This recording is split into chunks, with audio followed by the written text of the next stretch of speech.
Hi there.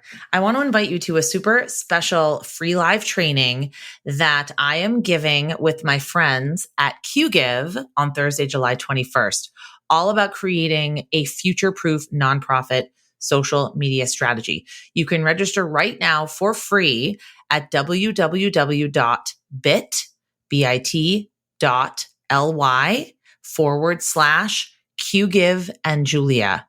Once again, www.bit.ly/QGive, QGIV, and Julia. You don't want to miss this free webinar. You can also go to the show notes of this episode and click the link to register. You're going to learn all about how to navigate upcoming digital changes, the 4 pillars of social media management, actionable ways to engage your community, and more. See you on July 21st. Hello, and welcome to Nonprofit Nation. I'm your host, Julia Campbell, and I'm going to sit down with nonprofit industry experts, fundraisers, marketers, and everyone in between to get real and discuss what it takes to build that movement that you've been dreaming of. I created the Nonprofit Nation podcast to share practical wisdom and strategies to help you confidently find your voice, definitively grow your audience, and effectively build your movement. If you're a nonprofit newbie or an experienced professional who's looking to get more visibility, reach more people, and create even more impact, then you're in the right place. Let's get started.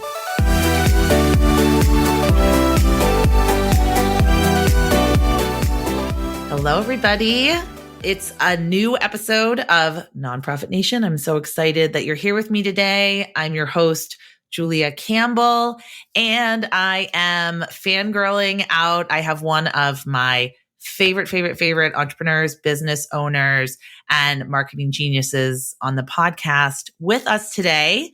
It's the fresh princess of email marketing, Liz Wilcox, and she's an email strategist and keynote speaker, showing small businesses how to build online relationships, package up their magic, and turn it into emails that people want to read and, most importantly, purchase from. In the span of 5 years, Liz grew and sold a successful blog, got bought out of her second company, and built the third into a multiple 6-figure party that just won't quit. I love that. So now she teaches online entrepreneurs and quite a few nonprofits to simplify the whole email marketing thing and finally master their sales in a way that, this is what I love, leverages their personality, vision, and values. And one of my favorite lines on her About page, if you go to lizwilcox.com, she writes, "Just like NSYNC is the only boy band for me, email marketing makes my heart go pitter patter." And I should also say, I have been a member of her email marketing membership for quite a few months now. And then I just joined the yearly because it is one of, if not the most valuable memberships that I have. So we'll definitely talk about that. But Liz, welcome to the podcast. Oh my gosh, Julia, I'm here. I made it. I'm so excited. I love talking to nonprofits. I feel like there's just so much untapped potential and there's so much room for growth with emails. So I'm ready to get this party started. Yes. Now we're not doing video, but please tell me, what are you wearing? Are you wearing your iconic headband? Are you wearing an NSYNC t-shirt? What are you wearing? Actually, I'm wearing we'll have to link to a photo of it. I'm wearing this like knitted, like green and red and yellow hat. And then like a matching green and yellow sweater with actually a black shirt with Harriet Tubman $20 bills on it. Amazing. Oh my gosh. Like, not only are you an email marketing icon, you are a fashion icon as well. Oh, wow. Thank you. Take that, middle school bullies. Right? I've made it. We've made it. See how cool we are now? Well, how did you get into this work? I know you have a really interesting story. So just tell us some pieces of it. Yeah. So if you listen to a lot of other email marketers, they'll tell you, oh, I started off as a copywriter, da, da, da, da, da. I kind of went backwards. So I started off as an RV travel blogger I grew up really poor. And when I found out like people were making money online, I was like, oh my gosh, get me in on this. And so I started this RV travel site. I had moved into an RV, honestly, just to save money. RVs are relatively cheap compared to the housing market. Then I realized, oh my gosh, this thing has wheels. We could travel in it. And so I started my blog and I started it as a business the same way, like when you start your nonprofit, you need patrons, you need to do fundraising. I was like, I know I need to make money. I want to get on the road. I want this thing to happen. And so I just started doing the email marketing. Everyone, all the gurus, quote unquote, all the podcasts and webinars I listened to, everyone would say, oh, if I made one mistake, it's that I didn't take my email list seriously enough. 100%. That is the number one thing I tell anyone starting out. Start your email list before you're ready. Right. And so, mama didn't raise no fool. Like I'm a woman on a mission. I'm trying to get these wheels a turning. And so I started my email list, and then they say, create a product, like whatever, right? So I ended up, I created my first digital product was a book about poop. If I can sell that, like whatever cause you're trying to fundraise for, like you can do it. If I can sell if some lady in an RV with crappy internet connection can do it, like, you can raise money for your cause with email. I truly believe this to my core. So, sold. I ended up realizing I was very good at email marketing. I went to a conference. I had created a digital course and I had 141 people on the wait list. And by the time I closed the cart, I made 141 sales. This is like the best. I've heard this story. I love it. Yeah. And, every word got around, word spread on the internet streets and they're like, that's impossible. You didn't do that, not in a nasty way, but like, no way. Right. And I said, well, yeah, I didn't realize that wasn't what you were supposed to be aiming for. Right. I thought, oh, well, I've got 141 people the same way, like, oh, I've got 100 people on my donor list. I'm going to reach out to every one of them. Right. It was that same sort of thought process. And so, heck yeah, I sold those. It sounds so crazy, but it did happen. And that's when I realized, wow, a lot of people are following advice that's not applicable for them. It's very, niched. And when you're dealing, especially in the nonprofit space or very business to consumer, right? You have to try different strategies than typical, tell stories over and over in your emails. Of course, stories connect, but, I found a little bit of a different way, a little bit of variation, I guess you could say, that got me into, where I'm at right now with my membership, like Julia mentioned, sitting here on this podcast today. Oh, I would definitely want to talk about the perspective of not telling stories in your emails, because that is something I teach my clients. And I definitely want to talk about that. But I love that perspective. I just want to ask, for people out there that say, well, we send one email every 6 months or we send one email quarterly. Like, what is about email that you love so much? Like, what's the power of email that we need to understand? Sure. So the framework that I developed, like I was saying about, doing it different, is called the email staircase. So first you have a follower, you get them on your email list, you can turn them into a friend, and then you can turn them into a customer. So when we're talking in the nonprofit space, basically, we can turn them into a donor, a patron, take your pick on the word, right? Y'all know what the heck I'm trying to say. So with only sending out every 6 months, of course you are technically a charity, but, people don't like to just be asked for money. They want to feel like they're part of something, right? So if you can turn these, potential donors, potential supporters into friends, if you can open up that relationship, then when it's time to have your fundraiser, ask for a last push for the year, hit your goal, it's more relationship based than like, oh, here's that charity I donated to one time. I'm not into that anymore. I'm on to the next one, whatever the excuse is, right? But if you can keep them in the loop on happenings, you can make them feel like they're part of a community. That's going to change the game for you. And you can do that with email marketing. When I talk about a friend, I'm not talking about, your best friend where you share all your dirty secrets with. Of course, that would make no sense for nonprofits. But I am talking about three things. Number one, you have to invest your time in them. We all know this. We all picture that, that mega giant, supporter, we've got to wine and dine him and, give him the plan and picturing you guys like playing golf together, right? You've got to open up that relationship, right?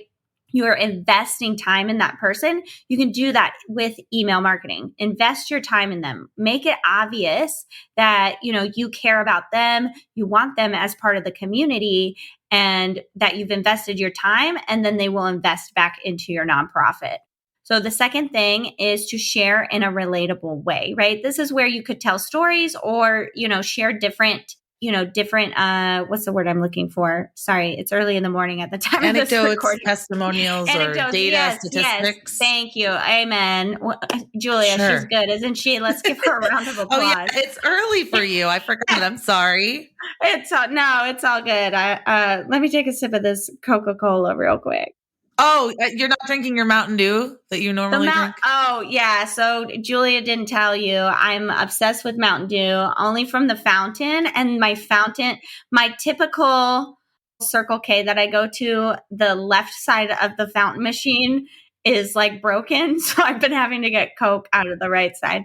It's a close second. It'll do the trick. It'll wake her up by the end of this episode. But just share it in a relatable way. That's so hard for nonprofits to do. That's very hard. But I love this. This is so important. We can talk about it. It can be simple. Like it doesn't, of course, stories connect, right? But, when I had my RV travel site, let's think about just even music, right? Or even something happening in the local community. That'll be a good translation for nonprofits. So in my RV travel site, of course, that was very, it was people in their 60s. They wanted to travel. They were retired or very close to retired. Within that community, I was sharing in a relatable way by sharing my travels, sharing the latest up-to-dates, about the RV industry, et cetera, et cetera, et cetera, right? Now I'm in a much different industry. It wouldn't make sense for me to be like, oh, hey, did you see the price of RVs went up, doubled in the last year? They don't care about that. That's not relatable. So depending on, what your nonprofit is, I'm thinking of one of my very close friends. His name's Warren Carlisle. He runs Octo Nation, and he calls it the largest octopus fan club, but really it's an ocean conservation nonprofit. And so he's really, look him up, like pause the recording, go to Instagram, check out Octo Nation. You will get so many ideas on how to share in a relatable way. So he's always sharing about, of course, he's picked one thing in the ocean to get people excited about. He's kind of a genius at this. And so, he's picking octopuses, he's sharing pictures, he's sharing really cool things. He's, showing pictures of himself, like learning things at the aquarium, et cetera, et cetera. He's asking questions. Seriously, like go follow him. This is not a sponsored podcast by Octo Nation, by the way. I just think he does this the best as far as nonprofits go. He's really tapped into what gets people excited, how people relate. And I think that's really going to help you with coming up with some ideas versus me trying to give you some, not knowing what kind of nonprofit you have.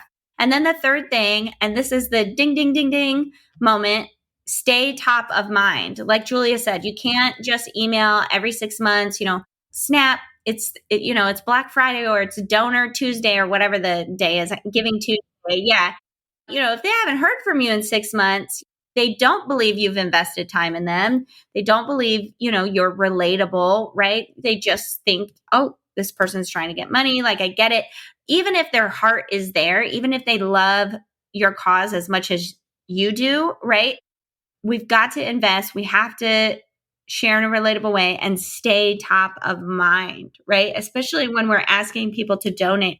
It's so important. There's so many causes out there, right? There's so many noble causes out there. But if we can stay top of mind, that's going to change the game for us.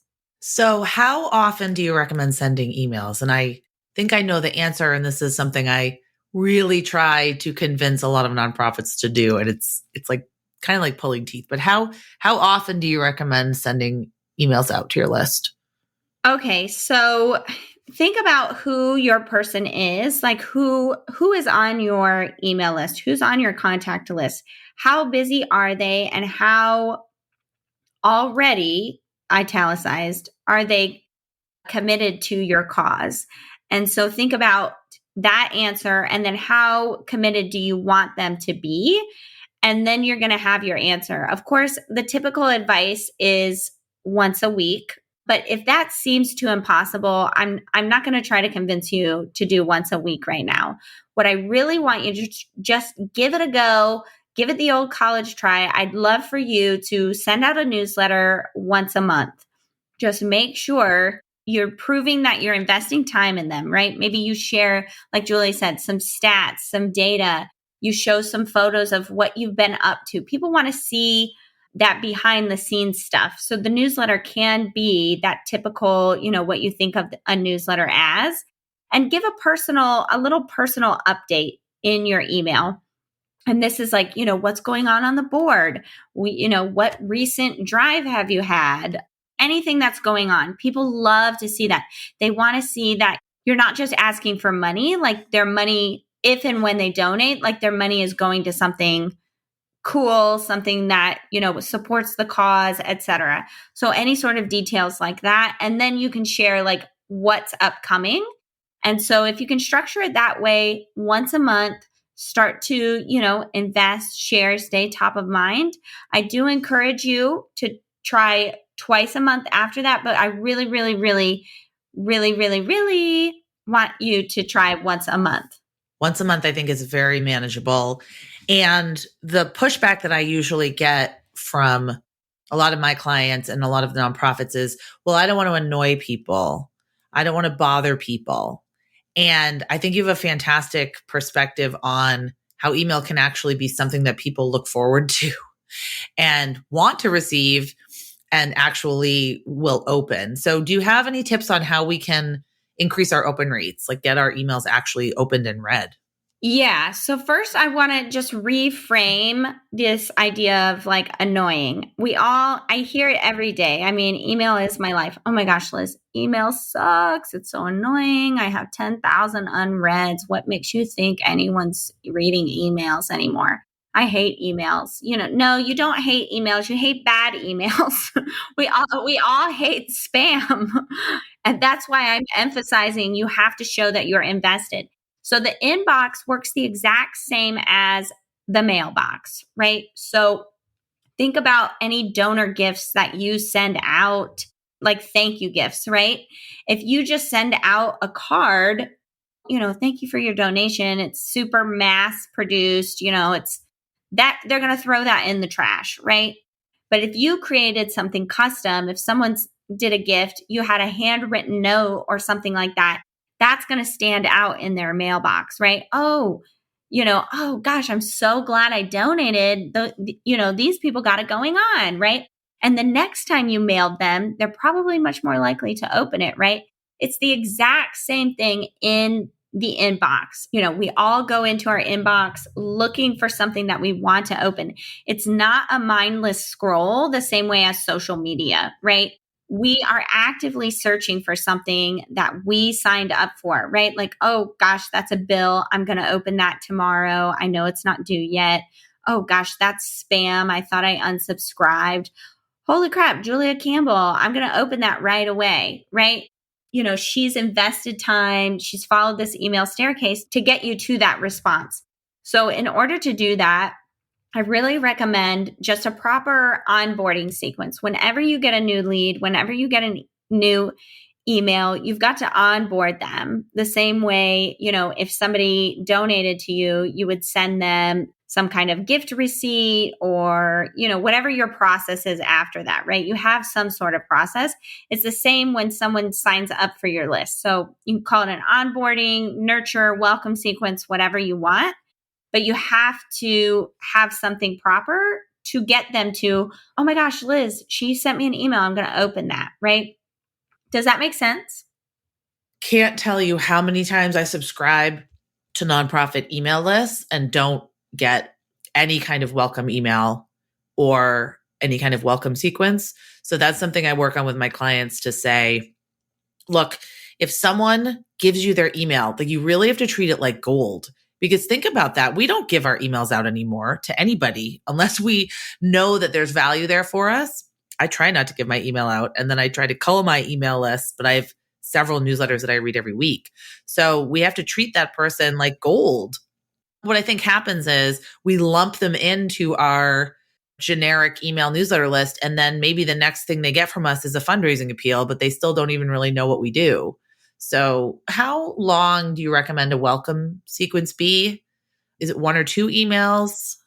Yeah, in general, I recommend 4 emails. Now, as I'm going through this, I want you to filter this through your capability, your capacity. I don't know you, I don't know your nonprofit, but in general, this is a general framework that works really well. So the first email is just that, welcome, thank you for signing up. If you have some sort of incentive to give them, some sort of, link to click on or something, that's fine, but keep it brief. They signed up, or maybe, you met them at an expo or, an event, and they gave you your card and said, yeah, they'll join the list, whatever, right? We don't want to be too overwhelming at first. Remember, we're following follower, friend, customer. They're not our friends yet, so we don't want to overwhelm them with a bunch of information. And then the second email, send them some of your best content. So if you create content online, I would suggest, if you create any blog posts, if you have an Instagram or a Facebook Live, something that puts basically your best foot forward. Like, a lot of people have great videos. A lot of nonprofits have great videos. So for mine, I actually create a video, and maybe this is what you do. So this is a good idea if y'all are into video. So I would suggest maybe having, someone on your board or something create a video, just personally welcoming. And of course, I don't mean for every single person. It's just this one private video that says, hey, welcome to our world. We're really glad you're here. Just giving that personal touch, and then sharing maybe, the mission or the values, right? But it's giving your nonprofit a face. That video, if you're into video and you can get somebody on board, and maybe it's you, something that says, hey, this is our nonprofit. I would imagine even if you have an office space, doing the video in there, and it can just be 2 minutes. People don't give your whole spiel. This is not the time for the story yet. Just saying hello, welcoming them. And you could even combine email 1 and 2. Now that I'm saying that, you could just give a quick intro, say, hey, I'd like to welcome you. Here we go. So then the third email, this is the most important. Ding, ding, ding. I wish I had sound effects. I need a triangle or something. I know. I wish we had sound effects to add in. This is where you set expectations. And this is, the same way if you were giving a presentation, you would say, here's the agenda. Here's our overall objective, right? Anytime you run a meeting, those are the first things we talk about, right? So this is the email marketing equivalent of that. So you're going to tell them, hey, I'm going to email you once a month, the first Tuesday of every month, or, and you can change that as it goes. If it becomes once a week or twice a month, there's nothing like putting that in your welcome sequence to actually get your butt in the chair to write that email every month, right? You're going to offer them opportunities to donate, right? This is where it gets really serious. So in the B2B world I'm in, I always say, like, tell them you're going to offer free and paid products. But for nonprofits, I want you to say, we are going to offer you opportunities to donate throughout the year. Boom. Suddenly, when you send them, that opportunity, it's not like, they're just spamming me. I met them one time at this networking event. You know what I mean? Like, wherever, right? But you're telling them up front, like, hey, I'm going to offer you these opportunities. And you can even, if you have annual fundraisers, if you have that schedule where you do big pushes 3 times a year or whatever, you can even sub-bullet that and say, like our, summer 18-hole golf drive. I don't know. I'm making this stuff up. A lot of nonprofits have golf tournaments. That's the only Golfing is example I can think of. big in the sector. Golfing is big. Yeah, right.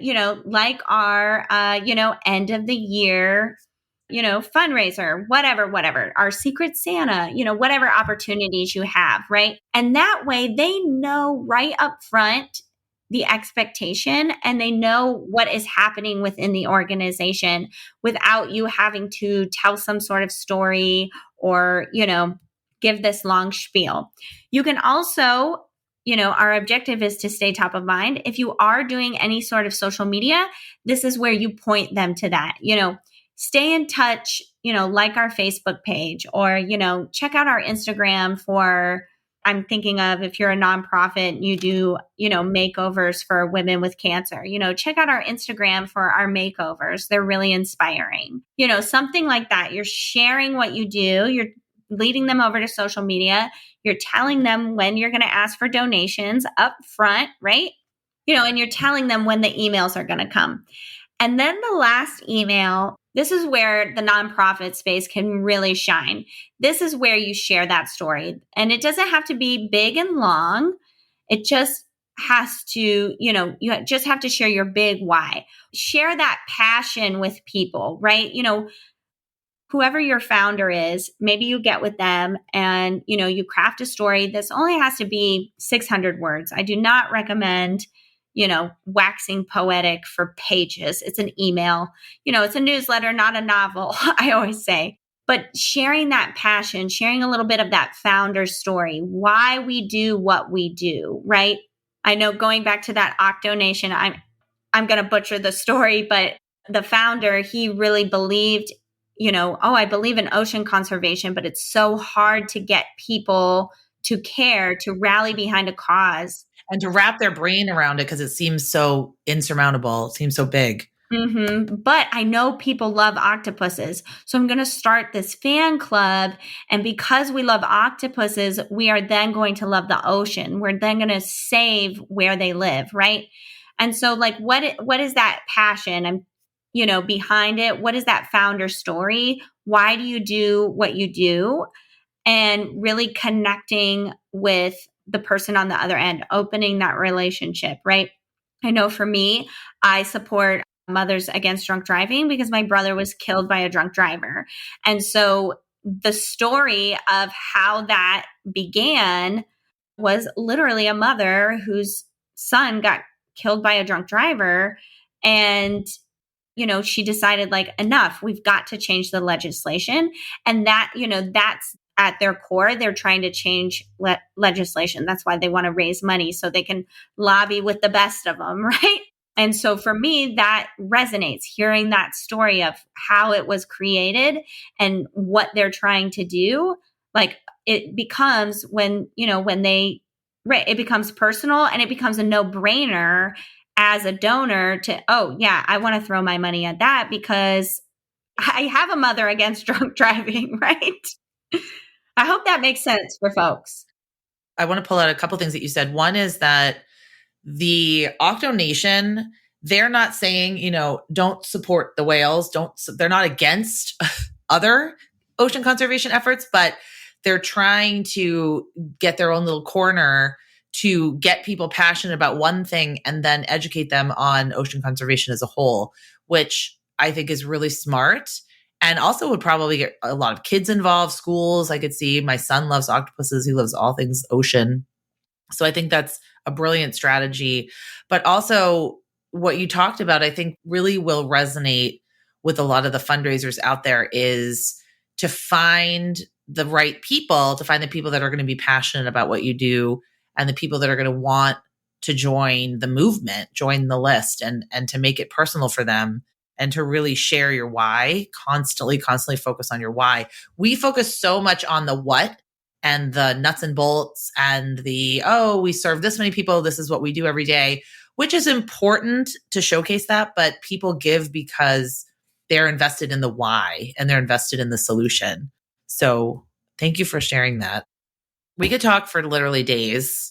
So I guess one of my last questions, because I have to ask this because I'm a huge NSYNC fan and I've heard you talk on podcasts about this. what can boy bands teach us about marketing? I love you. I don't remember what podcast you were on where you talked about what boy bands can teach us about marketing, and who's your favorite member of NSYNC? So my favorite member of NSYNC is Chris Kirkpatrick. You'll probably have to Google him because he was probably the least popular, but that's probably why I loved him so much. For me, and hopefully listening, you'll find this inspiring. So NSYNC, if you can't remember, that was the group with Justin Timberlake, which I'm sure you know of or have heard of him. And Chris Kirkpatrick was this guy with like pineapple dreads, braces, acne. He was wearing like ski goggles all the time for some reason. His clothes were baggy. But there he was just, belting it out with these, teenage heartthrobs. He actually created the group. He was the original member. And in my little brain, I was like, wow, he just looks like he doesn't exactly belong, but he's very much there belonging, like he's given himself permission to, be dancing alongside Justin Timberlake, JC Chazé, Lance, Joey, and for me, I'm looking at him right now because I have a poster here. He's giving me the smolder. And for me, that was just always inspiring. And also, and this is connected to us sharing our why. I loved him so much because in the magazines, it was like, oh, why did you create NSYNC? And he said, oh, my mom was a single mom. We always went without. We were really poor.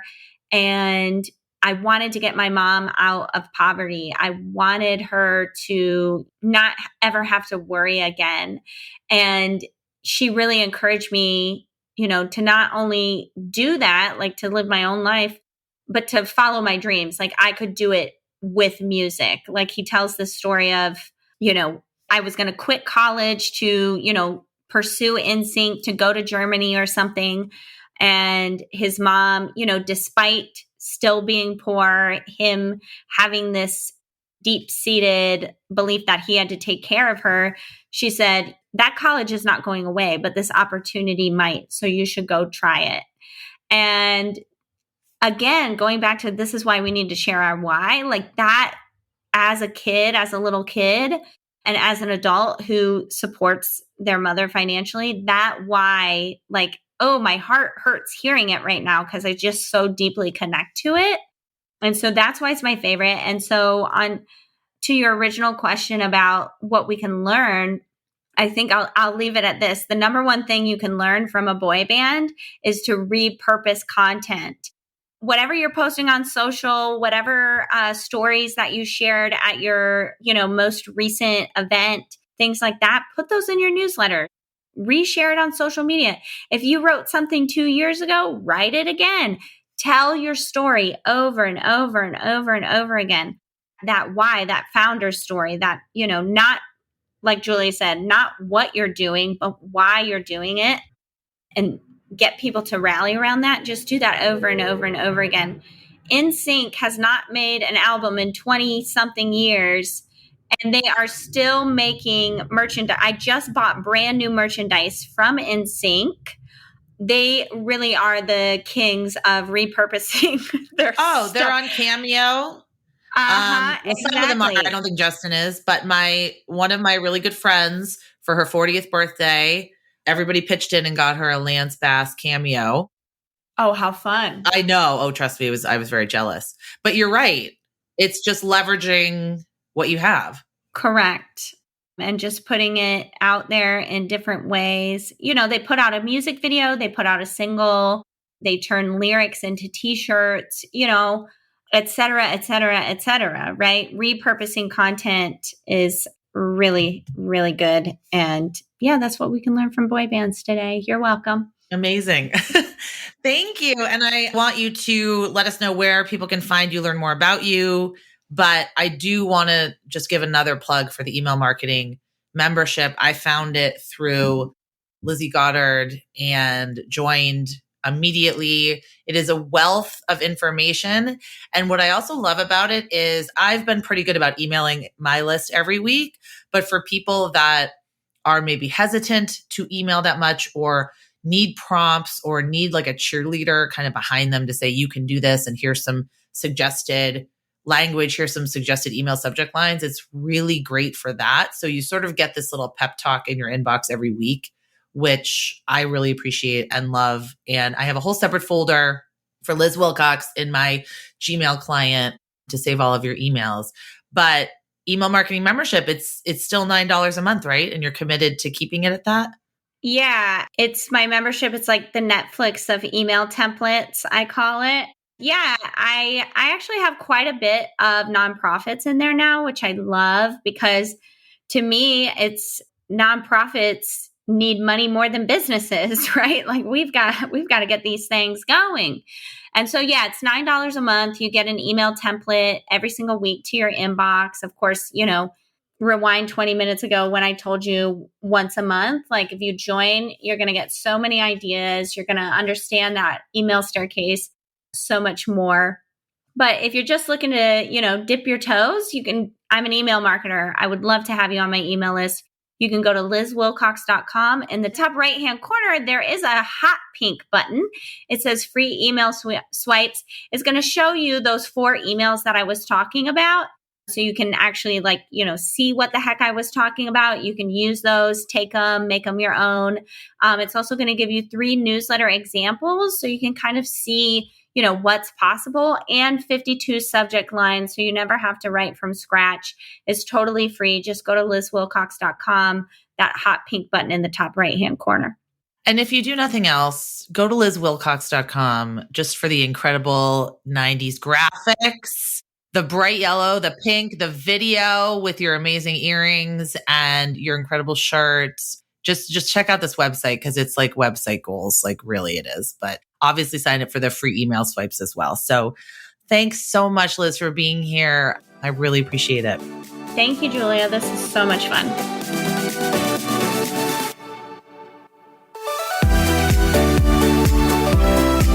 Well, hey there. I wanted to say thank you for tuning into my show and for listening all the way to the end. If you really enjoyed today's conversation, make sure to subscribe to the show in your favorite podcast app, and you'll get new episodes downloaded as soon as they come out. I would love if you left me a rating or a review because this tells other people that my podcast is worth listening to. And then me and my guests can reach even more earbuds and create even more impact. So that's pretty much it. I'll be back soon with a brand new episode. But until then, you can find me on Instagram at Julia Campbell 77. Keep changing the world, you nonprofit unicorn.